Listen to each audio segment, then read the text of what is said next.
In this videotape, we will be looking at exponential and logarithmic functions and the relationship between them. We'll be looking at some properties of the log functions. We'll be solving equations involving exponential and log functions.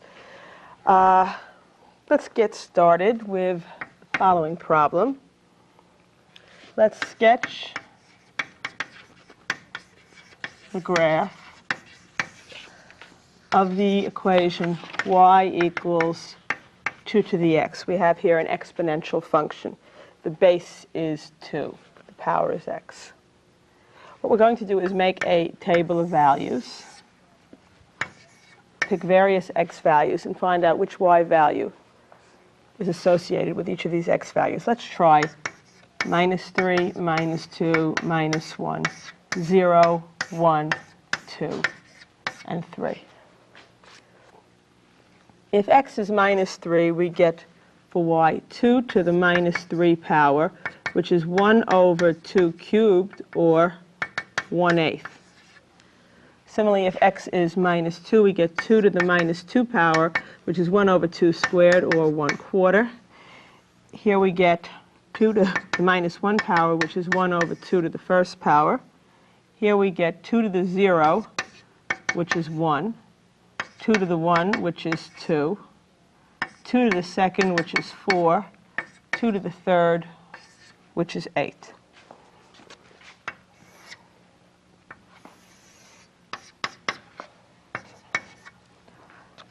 One, 2, 3, 1, 2, 3.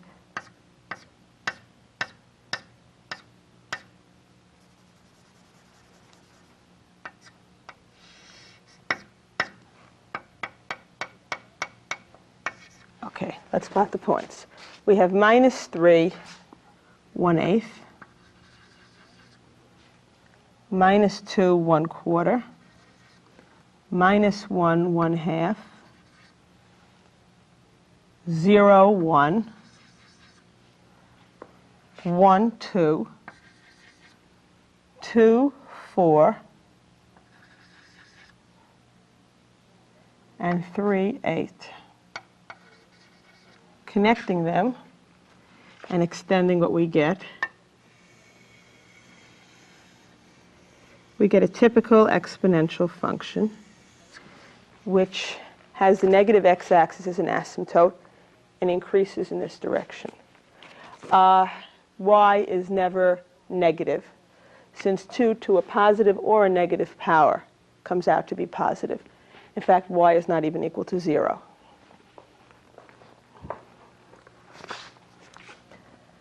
In the second example, I want to sketch the graph of the curve y equals the log of x to the base 2. Now, we have a basic relationship, basic definition of a logarithm, which works as follows. If I say y is the log of x to the base b, this is equivalent to saying x equals b to the y power. In other words, the log of x to the base b is y, means y is the power that you have to raise the base to get x. So a log is just a log, or logarithm is just a power or an exponent. The log of x to the base b, that is the power that you would have to raise b to get x. Bearing that in mind, this y equals log of x to the base 2 is equivalent to saying x equals 2 to the y power. And of course, in the exponential form, it'll be easier for us to write down a table of values.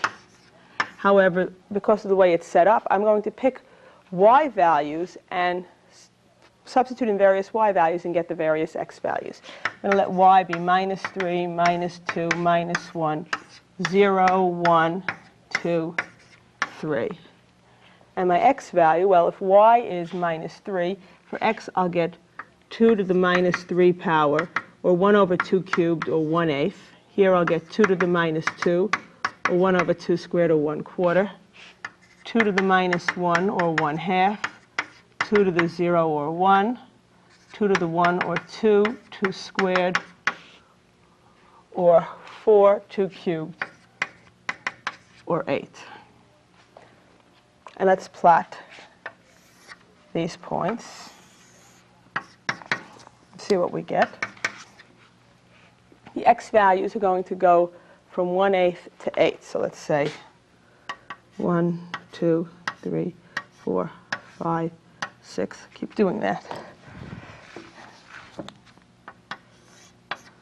7, 8. And the y values are going from -3 to +3. Okay, we want to plot 1/8 minus 3, 1/4 minus 2, 1/2 minus 1, 1, 0, 2, 1, 4, 2, and 8, 3. Connecting them with a smooth curve and extending it, we get the graph of y equals the log of x to the base 2. Here we had y equals 2 to the x. Now, you might have noticed that there's a similarity between these curves, a certain relationship. In fact, in each case, for a point on this curve, let's say 0, 1, the point with the coordinate switched 1, 0 was on the other curve. And that's not surprising when you realize that the curves themselves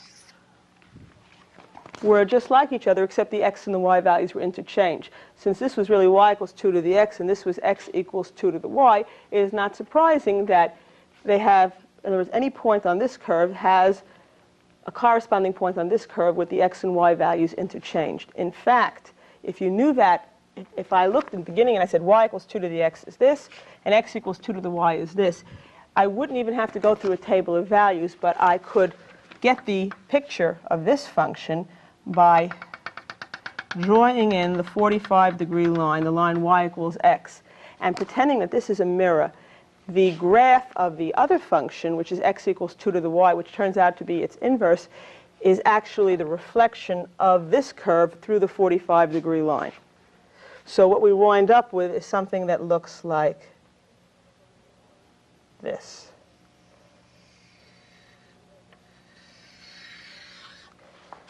In other words, the other curve, y equals log of x to the base 2, was the reflection of y equals 2 to the x with respect to the 45-degree line.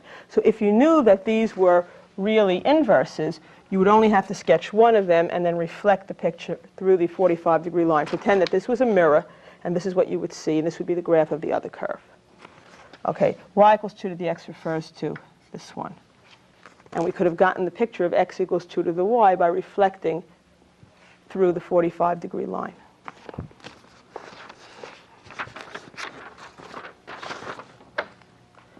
Okay, in problem number 3, I want you to write in exponential form the following logarithmic statements. The log of 32 to the base 2 is 5. In exponential form, using the definition, oh, by the way, over here, I assume here that b is a positive number and it's not equal to 1. Okay. The log of 32 to the base 2 is 5, since 5 is the power that you would have to raise 2 to get 32.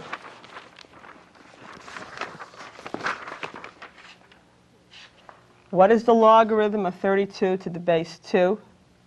That would be the power that you would have to raise 2 to get 32, namely 5. Okay. The log of 1/4 to the base 16 is minus a half. Rewriting this in exponential form, we would have that minus 1/2 is the power that you would have to raise 16 to get 1/4. And this makes sense because 16 to the minus 1/2 means 1 over 16 to the 1/2, 1 over the positive square root of 16, which is 1/4.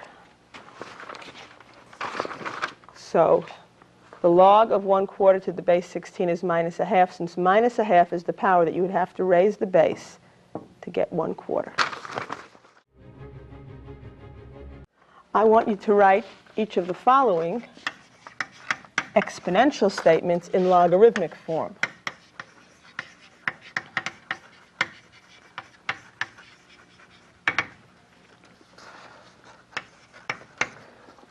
(64 to the 2/3 is 16, and also 10 to the minus 3 power is 0.001. Now these are true statements. 64 to the 2/3 means the cube root of 64, which is 4 squared, which is 16. This is 1 over 10 cubed, which is 1 over 1,000. Okay, we want to translate each of these exponential statements into an equivalent statement about logs. Okay, well, we can say here that the log of 16 to the base 64 is 2/3. That would mean that 2/3 is the power that you would have to raise the base 64 to get 16. And similarly, this is equivalent to the following statement about logs. The log of 0.001 to the base 10 is minus 3. That is, minus 3 is a power that you'd have to raise 10 to get 0.001.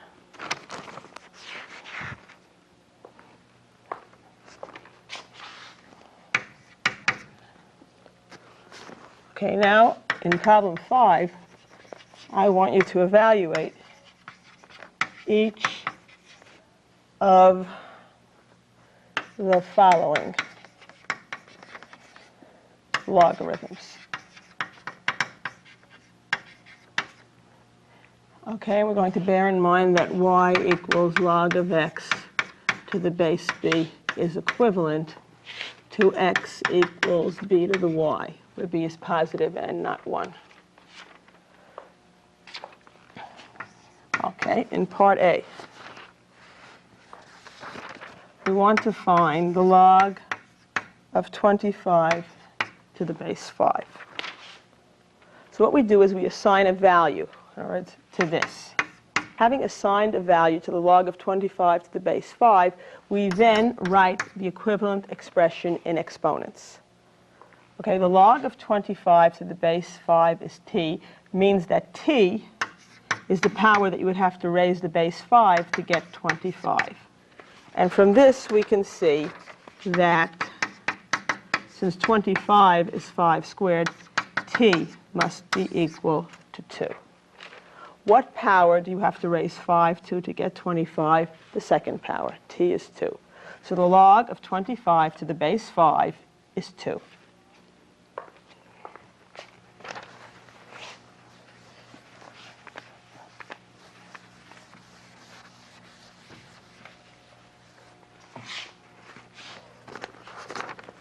Okay.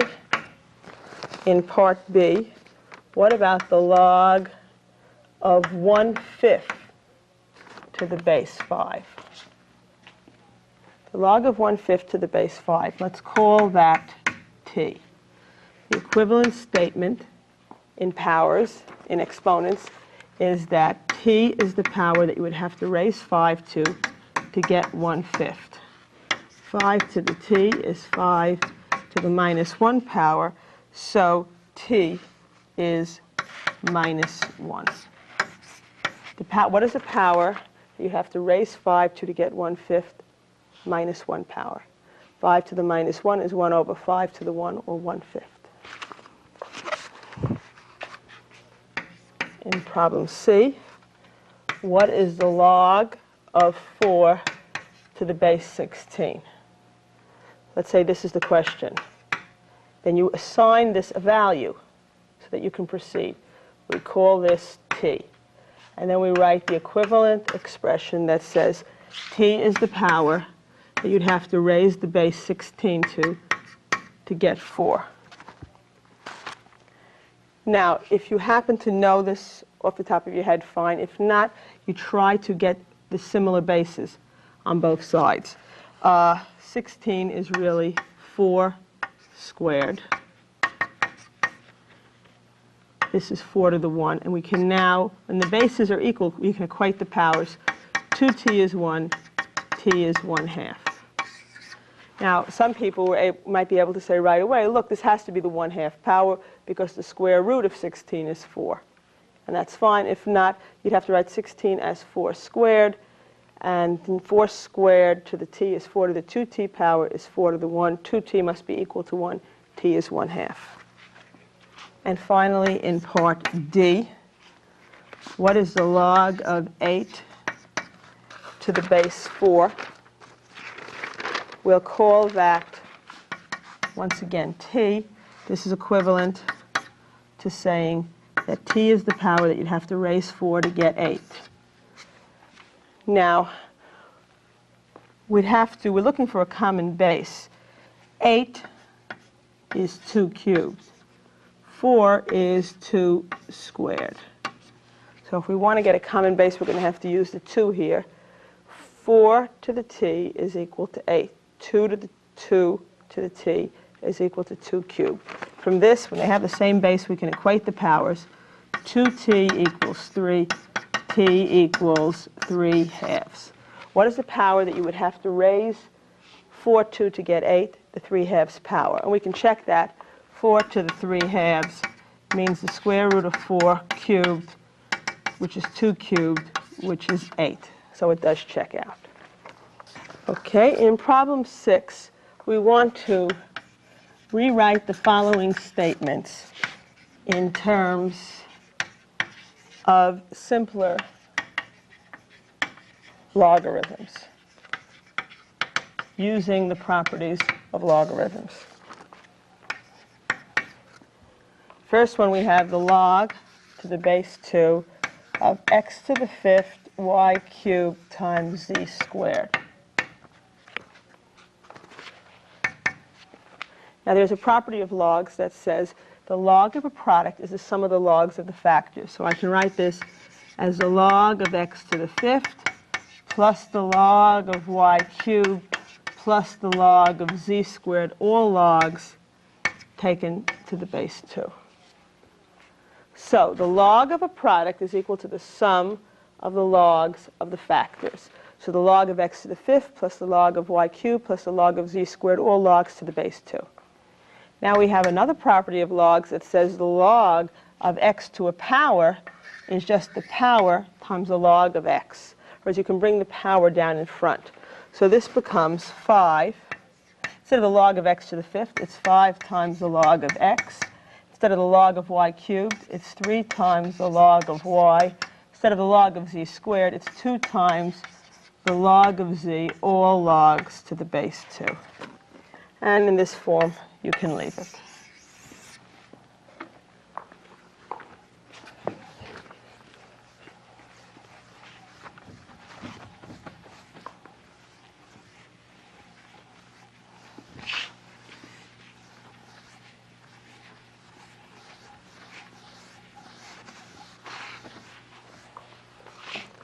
In part B, we have the following that we want to rewrite.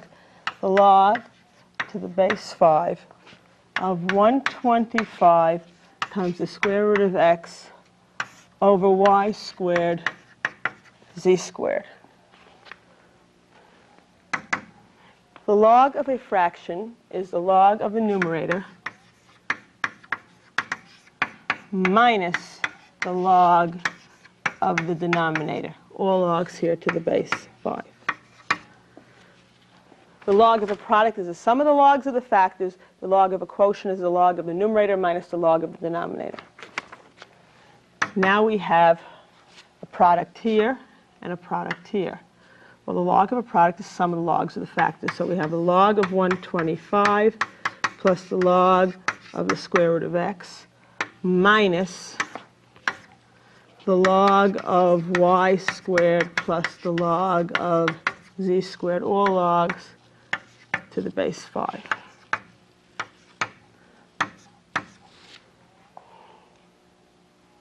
So we have the log of 125 to the base 5 plus the log of x to the 1/2 to the base 5, because the square root of x is x to the 1/2, minus the log of y squared to the base 5, minus again the log of z squared to the base 5. Now, what is the log of 125 to the base 5? Can we simplify that? Well, the log of 125 to the base 5, let's call that t. That would mean that t is the power that you'd have to raise 5 to get 125, in which case we see that t is 3. In other words, the log of 125 to the base 5 is 3, since 3 is the power that you'd have to raise 5 to get 125. So for the log of 125 to the base 5, which was t, we just write 3.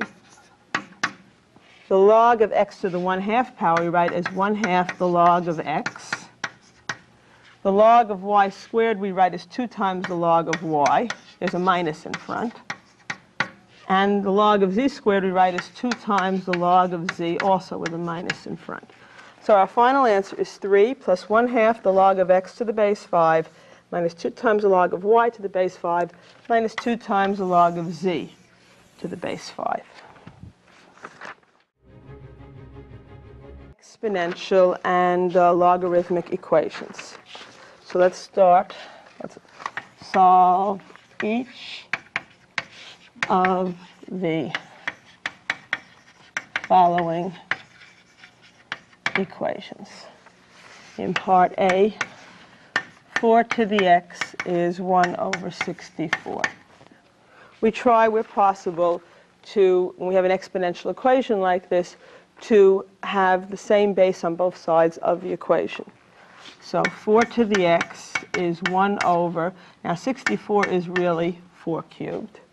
So 4 to the x is 4 to the minus 3 power, because 4 to the minus 3 power is 1 over 4 cubed. And when you have them written in terms of the same base, then you can equate the powers and get x equals minus 3. So we can check this. Is 4 to the minus 3 1 over 64? And it is, because 4 to the minus 3 is 1 over 4 cubed, which is 1 over 64. It checks out. 4 to the minus 3, is it 1 over 64? 4 to the minus 3 is 1 over 4 cubed, which is 1 over 64.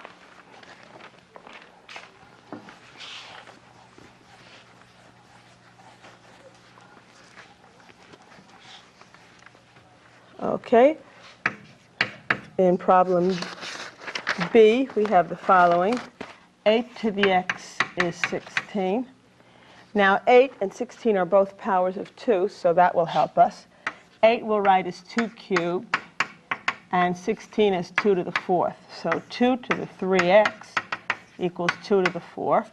When we have the bases the same, we can equate the powers. 3x is 4, x is 4/3. And for our check, is it true that 8 to the 4/3 power is 16? This is the cube root of 8 to the 4th power. That should be 16. 2 to the 4th should be equal to 16. And that checks out.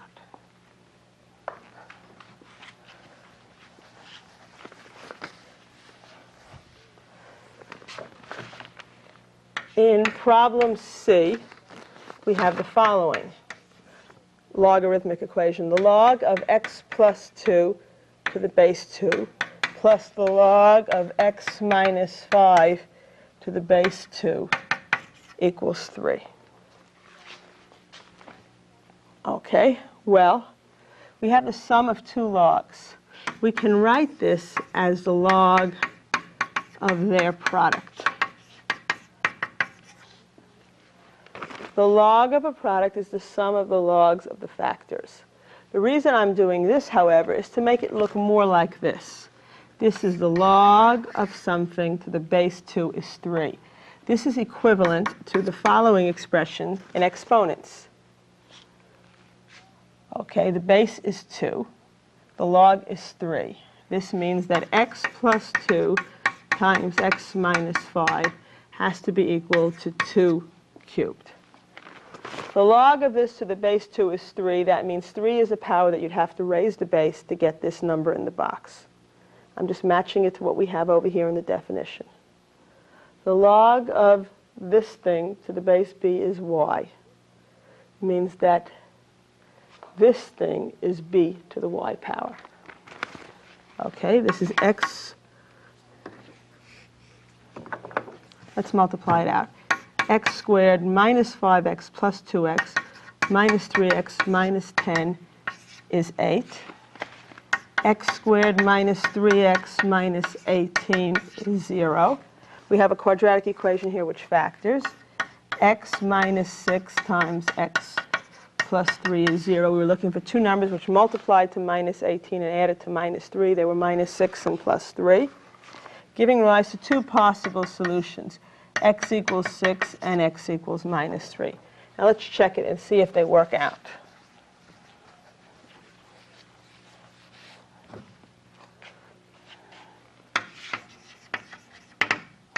Check for x equals 6. It would be the log of 6 plus 2, 8 to the 2, plus the log of 6 minus 5, or 1 to the base 2, should be equal to 3.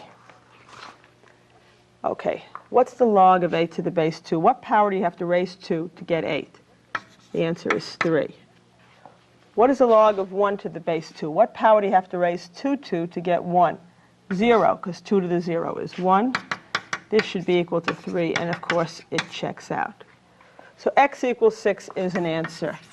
Now what about x equals minus 3? When you plug in x equals minus 3, we get the log of minus 3 plus 2, the log of minus 1 to the base 2, plus the log of minus 8 to the base 2 should be equal to 3, but the log of a negative number is undefined, so this is not an answer. X equals minus 3 is out. You cannot talk about the log of a negative number. This is out. The only answer is x equals 6. For the log of a negative number to make sense, that would mean that it's possible for b to the y power to be equal to a negative number. And we have seen that for a positive number, if it's raised to either a positive or a negative power, the result will never be negative. So x cannot be negative.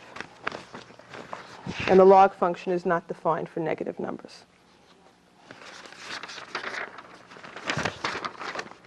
Okay, let's continue. Let's do part D now, still in problem 7.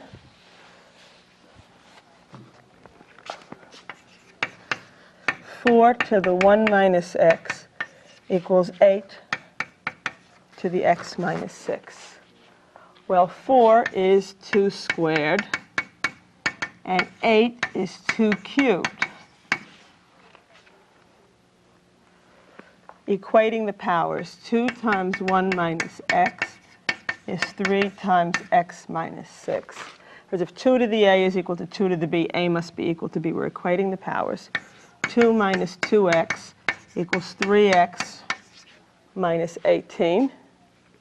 Adding 2x to both sides and adding 18 to both sides we get that 20 equals 5x, and dividing by 5, x equals 4. And we can check this answer.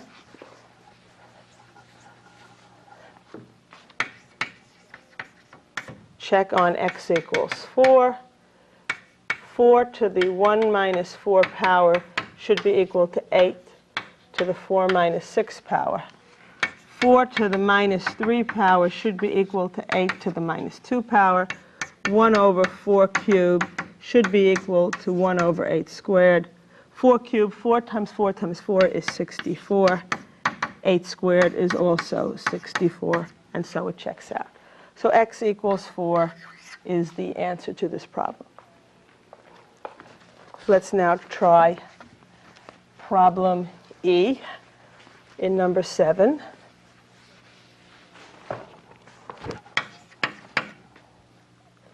Four to the 1 minus x equals 7. Okay. Now, we were lucky in this problem because there was a special relationship between 4 and 8. Both of them could be written as conveniently as powers of 2. 4 was 2 squared, 8 was 2 cubed. And therefore, in all the problems that we did like this so far, we were able to simply equate the powers. Here, however, we have a more difficult situation because we cannot easily write 4 and 7 as powers of the same base. So what we're going to do to solve this equation is to take logs of both sides. And so that we can use the tables that are in the back of our book, we're going to take logs of both sides. When I write log, I will mean log to the base 10, the so-called common logarithms, which are found in the back of your book in the appendix. Okay, so I'm going to take log of both sides, remembering that all logs are logs to the base 10. Now, why am I taking logs? Because the problem is this variable that's in the power. There are two ways of getting rid of that variable. If you can have same bases, you can equate the powers, and therefore you get out of the power that way. Otherwise, we're going to make use of the property of logs that says the log of something to a power is the power times the log of the something. The power times the log of the something.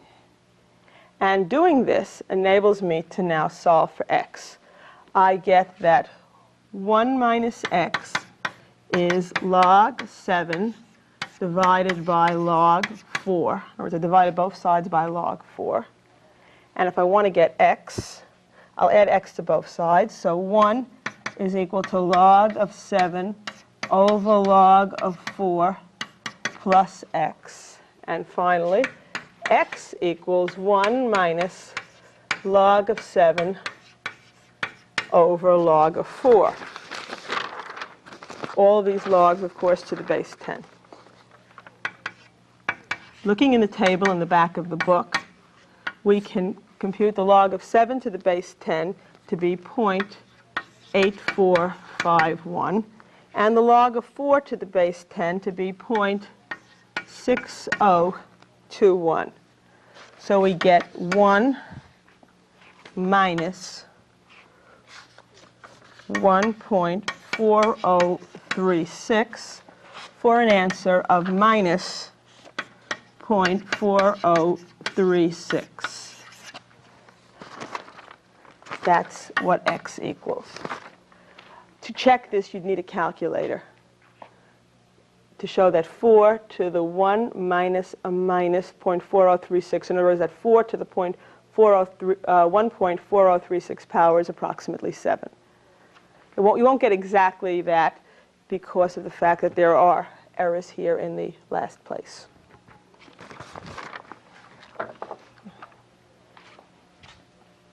Okay. The last problem that I want to do on this videotape is a word problem involving exponential functions. And it goes as follows. It is predicted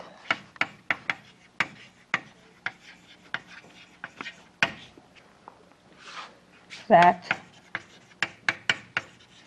the population of a certain city in T years will be P people.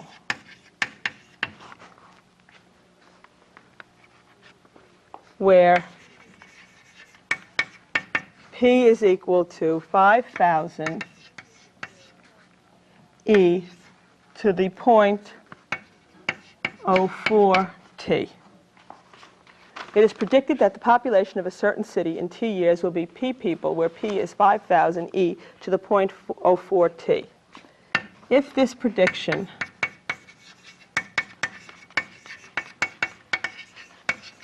is correct,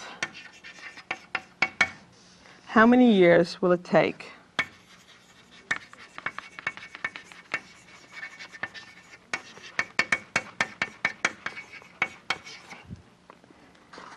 for this city to have a population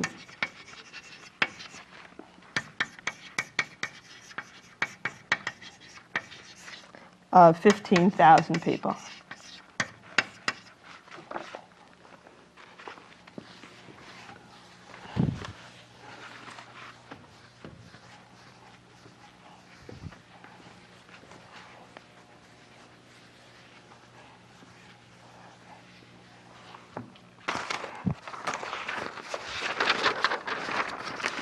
Okay, we are given this equation linking T and P. P is 5,000 e to the 0.04 t. We want to know how long will it take for the city to have a population of 15,000. In other words, find T if P is 15,000. Find at which time P will be equal to 15,000. So we're going to substitute in 15,000 for P equals 5,000 e to the 0.04 t, and we're going to solve this equation for T. Now, E is a number. It is the base of the natural logarithm system. E is approximately 2.71828. It keeps going on after that, but it's a number between 2 and 3. And the log of E to the base 10 is computed in our book to be 0.4343. That's an approximation using linear interpolation in the table in the back. Okay. We want to solve for T. Now, T is a power, so we're going to have a little problem. We'll divide both sides by 5,000. 15 over 5, 3 equals e to the 0.04 t. Now, to get a hold of t, we're going to take logs of both sides. Log being to the base 10. The log of 3 to the base 10 will be equal to, now the log of e to the 0.04 t power, the whole purpose of taking the logs is that we can bring this down in front. It's 0.04 t times the log of e to the base 10. Dividing both sides by 0.04 log of e to the base 10.